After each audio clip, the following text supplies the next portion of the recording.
Well, what's up? I'm Ryland from Ralphie Report, here with Jack from Ralphie Report. It's a day after Colorado just crushed Utah, and Travis Hunter had himself a hell of a day. One pick on the day, one interception on the day, one of the crazier catches you'll ever see on the day. And he should win the Heisman. He just should win the Heisman. So we're going to take a look at kind of what's going on in the Heisman race. We're going to look at how Travis stacks up with everybody else and the betting odds of what's going on. I'll quickly present this here that Mr. Jack is sharing. So let's go take a look at what Travis has done so far this year. So the first 4 games of the season, he averaged more than 100 yards per game. It's been up and down since, other than Cincinnati when he had 153 yards in a game.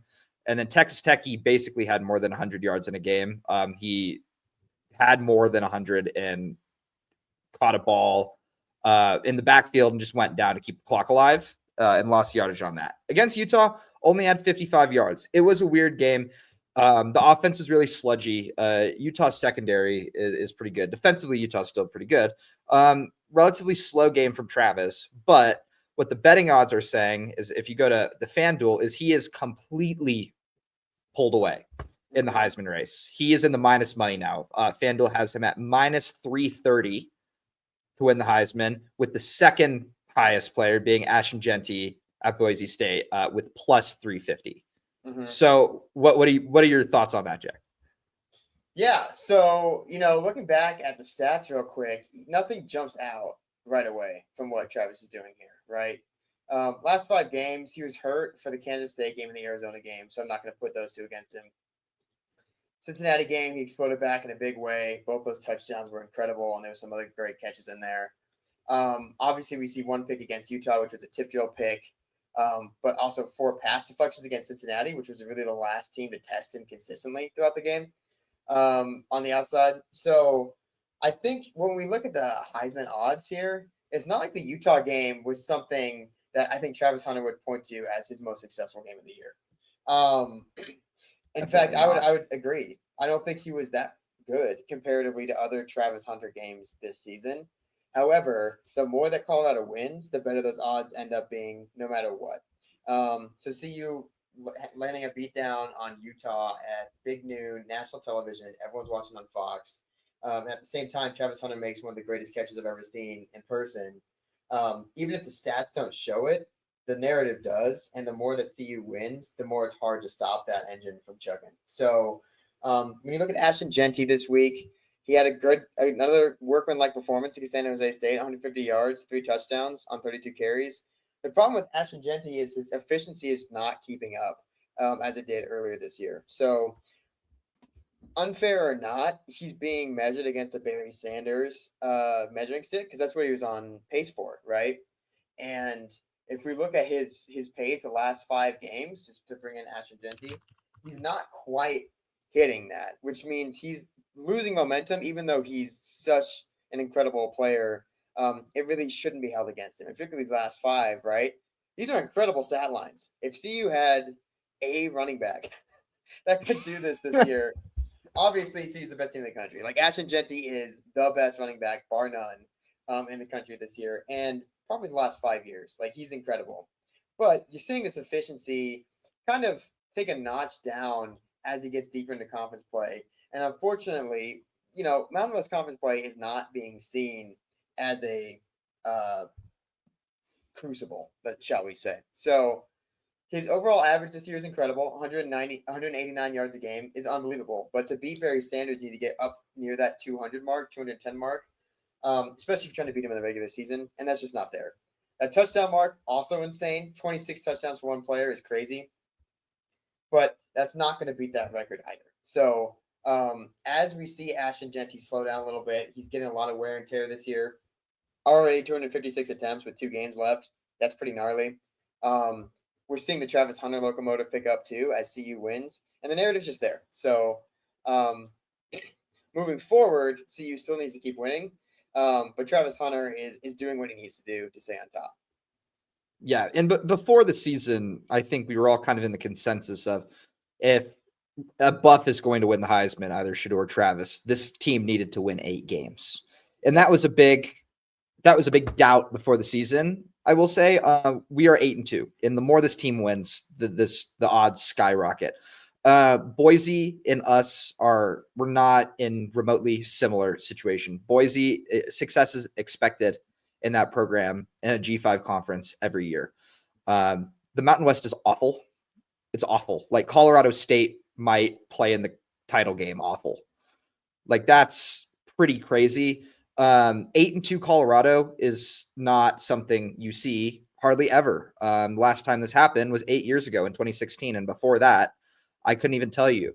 It was probably 2005, or even before that. 05, I think tapped out of 7 wins. I would say the last time you had a team like this was probably 02 or even 01.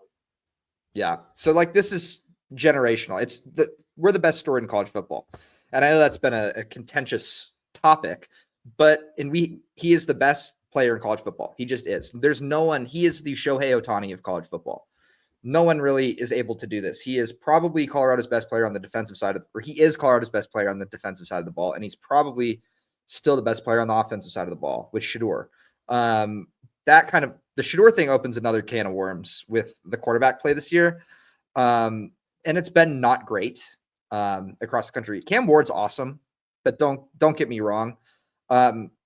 Shador probably should be the highest quarterback in this Heisman race, but they're not going to put 2 players on the same team in the top 5 of the Heisman race. Cam Ward, he's awesome, but Miami is just not it. Well, I think this is what killed Cam Ward right here. Yeah, right? he's had an insane game against Georgia Tech too. He played very well. Yep. It's just that Miami defense is atrocious. So that was the other thing we both forgot to mention is if you look at these odds, just to go back a little bit, I'm going to take a bunch of backspaces. If you look at the odds of the oh my God, I lost it. But the reason that it's just between Genty and Hunter is because there's no other quarterback in the running. Dylan Gabriel took himself out of the running against Wisconsin this week with a pretty pitiful performance on the road.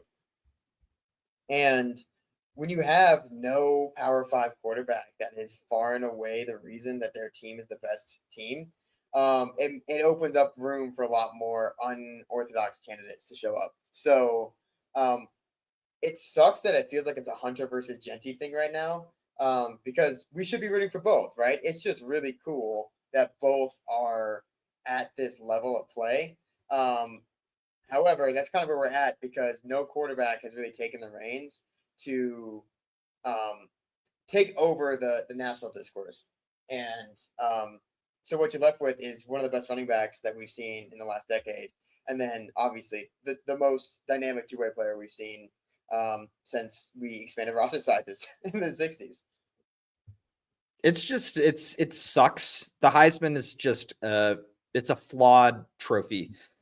Like you could have the conversation of like you should take the quarterbacks out of it, give the quarterbacks their own thing, and then everybody else. But it's a fun year. It does suck that it feels like it's Boise fans versus Colorado fans kind of like pitted up against each other for who's going to win this Heisman. Both players are phenomenal. But I would like a second Heisman personally. I don't know how you feel about that, but I think that would be pretty sweet. Yeah, well, I mean, so to talk about how we're going to get there, how Travis Hunter might get there. You see on the year, he will probably pass 1,000 yards in the next 2 games. 74 catches is also pretty big, and 9 touchdowns is pretty big. Once we get those nice big round numbers, that's just going to be another big narrative boost. It doesn't really change, I think, how effective he is or not. But if you can get over 1,000 yards and over 10 touchdowns receiving, that's going to help you a lot. On the other side, having a 3rd interception is great. Having 8 pass deflections is also great. But I do think he's actually pretty solid. I don't think there's a lot of narrative work to be done on the cornerback side of things. I think people understand and recognize how impactful he is. So looking at Colorado's schedule upcoming, they obviously go to Arrowhead Stadium to play Kansas next week. It says TBD, but it's actually 1:30 Mountain Time. And if CU keeps winning, that's the biggest thing. I think if CU is 10-2 at the end of the year and playing in the conference title game, it's pretty close to locked up. That's going to be number 1. Number 2, I think if Travis Hunter does want to get that hardware, He has to have probably another big touchdown or receiving game. Has to have another touchdown for sure, but another one over 100 yards would be nice too. Really be a big weapon. I really don't think he needs to do too much on the defensive side of things, and obviously stay healthy. Keep that snap count up. Stay healthy. It's incredible to watch him play this many snaps, and if he can continue to do that for a full regular season, that'll be hard to deny. It's just what a special player. It is pretty ridiculous. The snap count thing is something that I feel like at this point of the season is kind of flying under the radar because it's kind of been so overplayed. Everyone just talking about how much he plays, but it truly is incredible. Last season, he missed 3.5, 4 games when he got knocked out. So that was it was obviously a tough season for him, but he's missed essentially a half of a game and then got benched in the second half of Arizona because we were killing Arizona. It's unheard of to be doing what he's doing and still have the amount of energy that he does. It's legitimately like a unlimited reserve of energy that he has. You said, 4th interception, that would be nice. 1,000 receiving yards probably locks it up. He does need another touchdown, but he will be in New York for that ceremony without a doubt. So, and I let me switch screens here really quick before we end it. I think we're talking a lot about stats too, and mentioning Genty here as well, who has incredible stats. But I think another thing that is in his wheelhouse that's helping him is everyone watches CU every week, which is helpful. And when they do watch CU, he makes plays that no one else can make the plays that he makes. So I think we should end it with just showing one of those things, a Heisman moment, if you will, that happened against Utah right here. Say what you want about the stats. This goes down as a 25-yard catch, but watching it's more than that.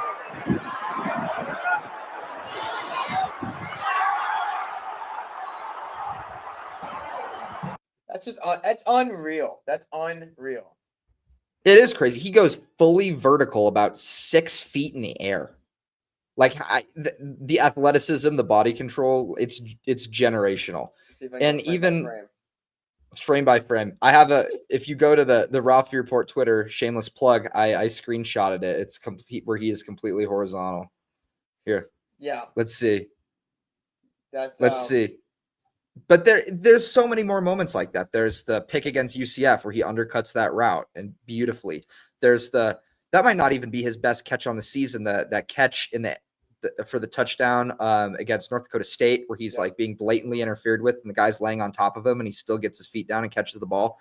That's incredible. That touchdown against Cincinnati to end the first half where he just burns the guy and is wide open in the end zone. Like it's something is happening weekly that is like, this is a Heisman moment. It's just incredible. We're so spoiled. Yep. Like Travis Hunter plays for my alma mater. And my alma mater was 1-11 2 years ago. Yeah. Like this is what just else needs to be said? I know. Keep winning and he's in really good shape. Just enjoy this. I think that's my biggest message is enjoy these last few games because we're probably as Colorado fans not going to see this for a really long time, at least. I really hope Dion sticks around and, brings in some of the big recruits. But Travis Hunter, there's no replacement for Travis Hunter ever. There will never be another Travis Hunter. I mean, he's a University of Colorado Buffalo. So that's just special. Yeah. Yeah. Well said. We'll check in next week where hopefully there's another insane play for us to look at too. Awesome. Thanks, guys.